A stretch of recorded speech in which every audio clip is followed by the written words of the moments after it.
job. Who really drew you in as a younger fan? Like, is there somebody that like really caught your eye and that's what hooked you? Was there somebody in particular, or was it a particular moment? Do you recall anything like that? Or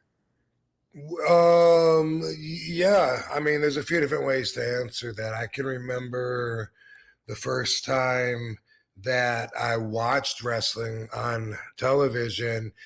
That was the first time that I was hooked, and it was Mike Kirshner, Corporal Kirshner, some kind of repelling or zip lining he was doing. I think he jumped out of a helicopter. I was like, whoa, this dude's cool. And then I saw him get jumped by the Iron Sheik, and I was hooked, and they said next week he's going to have his revenge or whatever. And I was like, I can't miss that. That was the first time that I was like hooked in, and I was like, whoa, next week on this channel, dude, I'm going to be here for sure. I'm making plans right now. And I understood why all the other kids were trying to get me to watch it every week with them because they loved it.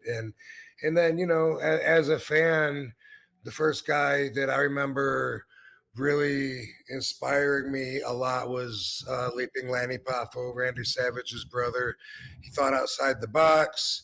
He got beat all the time, but I pulled for him as a fan. I always thought that his ingenuity and creativeness was going to get him ahead. And he was doing flying head scissors when nobody else was even doing anything like that. Like that back then, that was like, whoa, he does a monkey flip. That's so cool. And so I really pulled for him.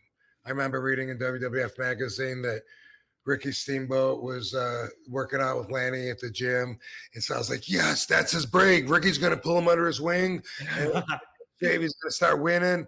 And this was before he was the genius. The genius for him was probably the best part of his career, just because that was the only time he had like a push in WWF, which would have probably been the most money and the most spotlight that he got. But for me, it wasn't about that heel character. It was about him before, and just as a baby face, it worked for me as a mark.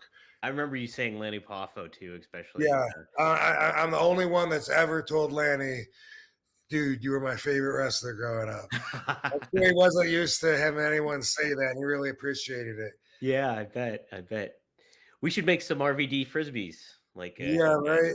get some Yeah. RVD frisbees going. That'd be pretty sweet. So that's kind of, yeah, I was going to ask you about that.